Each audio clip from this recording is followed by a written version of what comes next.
Decir es que lamentamos profundamente la muerte de 3 venezolanos, sobre todo de 3 venezolanos que estaban en plena flor de la vida y estaban trabajando para el país y que se vieron envueltos en estos sucesos instigados por sectores de la extrema derecha venezolana, porque hay que definir bien cuáles son las fronteras entre lo legal y lo ilegal, entre lo político y lo que va más allá de la política para destruir el país. Entonces tenemos que decir claramente que son sectores de la extrema derecha venezolana que han instigado acciones de calle para luego infiltrar elementos violentos que causaron esas muertes.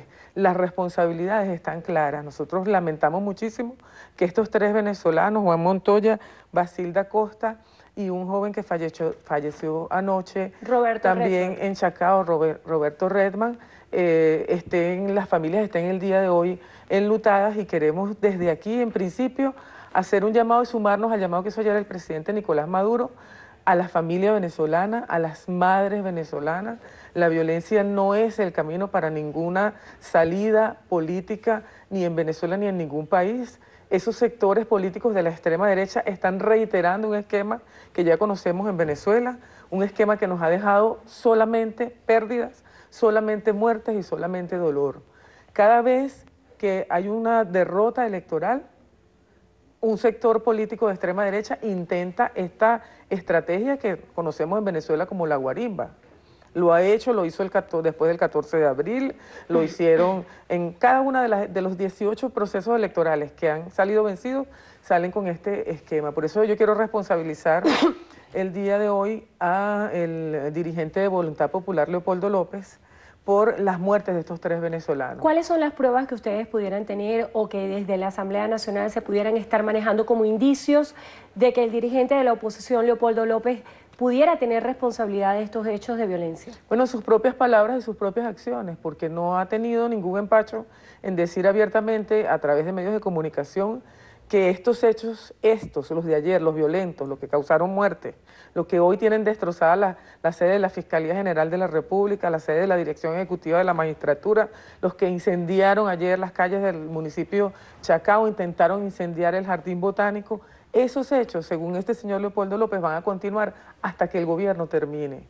No es ese el mismo esquema que Leopoldo López y estos sectores han intentado y han fracasado, y lo único que han generado es pérdida para el país. Pero ayer, y ese video fue transmitido por canales de televisión aquí, ayer estaba Leopoldo López frente a la Fiscalía, al lado de una dirigente estudiantil que debe tener cerca de los 40 años, no sé cuánto tiempo tiene en la universidad, pero que tenemos ya casi una década viéndola en las manifestaciones, viéndola al lado de donde hay muertes, y esta joven al lado de Leopoldo López mandó a clausurar a la Fiscalía General de la República, insultó a la fiscal y mandó a clausurar, o sea, ella dio la orden para que se generara la violencia, y el señor Leopoldo López estaba al lado. ¿Qué otras pruebas? Si nosotros creemos que desde el punto de vista político él estaba buscando tal vez que la justicia actúe como tiene que actuar en el país, porque sabemos que hay una disputa de liderazgo entre los amarillos extremistas, y él quiere pues tomarle el liderazgo al otro. Ha tomado este camino y tal vez sea un propósito político del señor Leopoldo López, pero yo le pregunto a las madres venezolanas, ¿es eso lo que ustedes quieren para sus hijos? ¿Es eso, o sea, las apetencias inconstitucionales, antidemocráticas, de política rastrera de un dirigente o de unos dirigentes, valen la pena para que nuestros hijos, sus hijos estén hoy en prisión algunos, ¿verdad? Porque algunos tuvieron que ser detenidos y van a ser tratados con todo el respeto de los derechos humanos, jóvenes que están en la violencia, pero también quiénes fueron los que dispararon ayer. ¿Cómo se adelantarán esas investigaciones? Porque de alguna forma a nivel nacional y ha hecho eco internacional que en Venezuela se está criminalizando la protesta.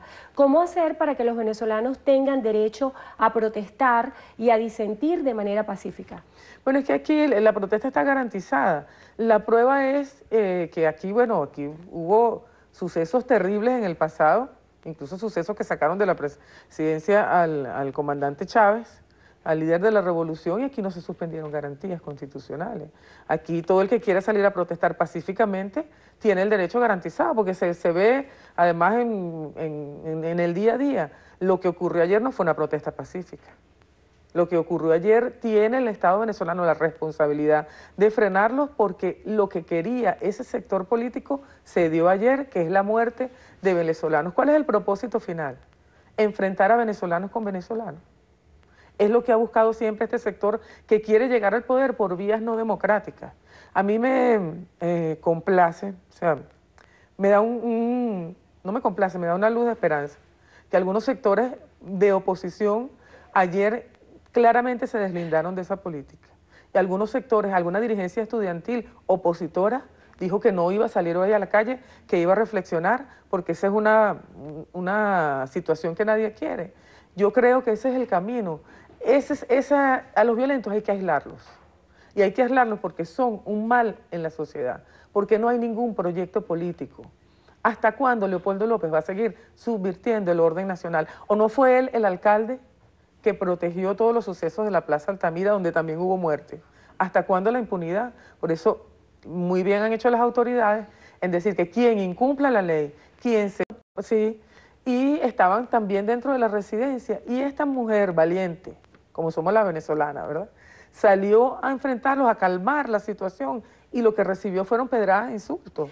El presidente ha dicho que está enfrentando el país un golpe de Estado. ¿Cuál va a ser el rigor del Estado para actuar y hacer frente y mantener la paz? Mira, nosotros somos hijos de Chávez. Nosotros, en la bancada revolucionaria en la Asamblea Nacional y el pueblo chavista, está ofrendando su creencia en este líder, en lo que nos dejó este líder. Él dejó a Nicolás Maduro como el candidato para las elecciones, se fue a elecciones, ganamos las elecciones. Esas elecciones tienen un proyecto de país. ¿Cuál es el proyecto de país que están ofreciendo estos sectores de la oposición? Hubo un dirigente de COPEI que en una rueda de prensa recientemente dijo, mira, no podemos ir a una aventura política. Nosotros tenemos desde la oposición, decía la oposición, que consolidar la mayoría por la vía democrática. Eso es. Hagan un plan al país, díganle al país qué es lo que van a ofrecer. Si puede una oposición conseguir en Venezuela los avances sociales que ha conseguido la revolución, díganselo al país y ganen en buena lid, pero no de esa manera. Quisiera que nos hablara ahora un poco, ya desde la visión de periodista y presidenta de la Comisión de Medios, del ejercicio del periodismo en nuestro país. Hay algunas matrices de opinión que están hablando de restricciones, de autocensura de los medios de comunicación.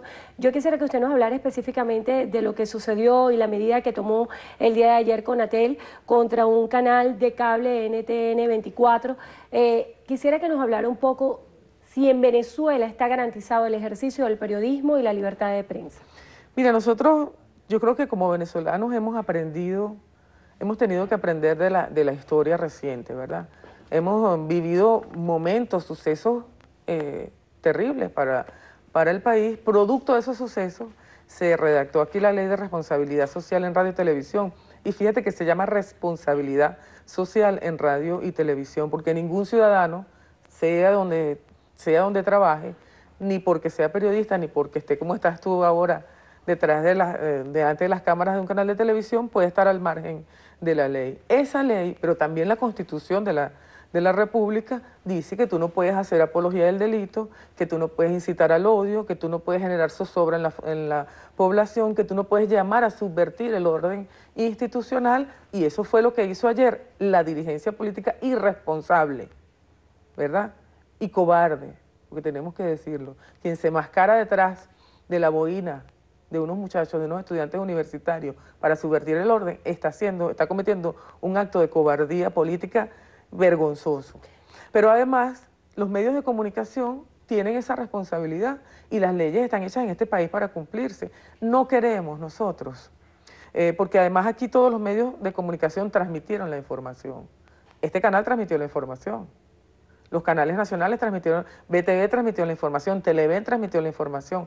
Ahora, cuando se encadena en vivo un canal con el deliberado propósito de mostrar solamente la visión de quienes están llamando, solamente los llamados a subvertir el orden. Y colabora, llama al pueblo a sumarse a estas actividades que no son una protesta pacífica, que son una propuesta violenta, antidemocrática, está incumpliendo la ley. La ley está para que se cumpla. El día de hoy la diputada de la Asamblea Nacional, María Corina Machado, ofreció unas declaraciones en las que aseguraba que la protesta no puede ser criminalizada, que en ninguna parte de la Constitución Nacional se prohíbe que los venezolanos hagan protesta. ¿Cómo controlar a partir de este momento que las protestas efectivamente puedan llevarse a cabo de manera pacífica? Bueno, deslindando lo que es una protesta de lo que es delito, simplemente. La protesta no está siendo criminalizada. La protesta se está convirtiendo en un acto criminal producto de la irresponsabilidad de líderes como María Corina Machado, diputada de la Asamblea Nacional, y como Leopoldo López. Fíjate tú lo que ocurrió ayer, yo te digo, Leopoldo López estaba al lado de esta joven en la fiscalía, él se fue y quedaron allí los estudiantes que después en la noche, algunos de ellos salieron también en la televisión al lado del general Mota, oye, haciéndole un llamado a sus compañeros que no se dejen llevar en esa aventura. Había unas muchachas allí que yo estoy segura que va a actuarse de la manera debida, porque aquí durante este tiempo de revolución aquí no se han violentado los derechos humanos de nadie, ¿verdad? Pero estas jóvenes estaban haciéndole un llamado a los otros universitarios para que no se sumen hoy al llamado que ya hizo Leopoldo López, porque él ya dijo que hoy van a continuar en la calle. ¿Una salida para dónde? ¿Una salida para qué? ¿Qué es lo que están pidiendo estos líderes? En el marco de este escenario, el día de mañana el presidente va a entregar el plan de pacificación a la nación. ¿Por dónde se comienza la paz? ¿Cómo hacer que la paz sea tangible y no sea una utopía cuando tenemos escenarios de violencia como los que vivimos ayer los venezolanos? Bueno, la paz se inicia por un reconocimiento de lo que somos. O sea, aquí hay unas instituciones, aquí hay un pleno ejercicio de la democracia, aquí hubo una opción que ganó las elecciones, que traía un plan de gobierno y tiene que reconocerse. Porque para eso fuimos todos en las mismas condiciones al proceso electoral el año pasado. Entonces no puede venir ningún sector político a decir que va a conquistar el poder por otras vías, si no, no puede haber paz. Esa es una de las... El presidente Nicolás Maduro ayer hizo una alerta que yo creo que vale la pena repetirlo. Él dijo, son brotes de neofascismo los que se están sembrando en la juventud, con un propósito político que no es honesto. Eso hay que determinarlo. Y después, bueno, está todo el tema del combate a la violencia y a la delincuencia. Yo quiero sumarme al llamado del presidente Maduro. Él ha convocado mañana a Miraflores a todos los sectores de la juventud productiva, de la juventud que además vi ayer. Yo estaba en La Victoria y yo vi cómo estaba repleto ese paseo de jóvenes de todas las edades, porque aquí en Venezuela todos, Eduardo Salinas es joven también, todos somos jóvenes, pues todo el mundo está estudiando, todo el mundo está trabajando, y estaba repleto ese paseo de juventud constructiva. Por allí pasaron estudiantes universitarios, por allí pasaron cultores populares, por allí pasaron deportistas, pasó toda la juventud constructiva. Entonces el llamado es primero a confiar en las instituciones, a confiar en el ejercicio de la justicia que aquí se va a hacer con pleno apego a los derechos humanos. Y después a sumarnos a este llamado a la paz, de verdad. Lo que queremos en Venezuela es construir. La violencia no le conviene a nadie y el enfrentamiento entre hermanos no es una opción para construir el futuro que ustedes y nosotros queremos para nuestros hijos. Bueno, le damos las gracias a la diputada ante la Asamblea Nacional, Tania Díaz.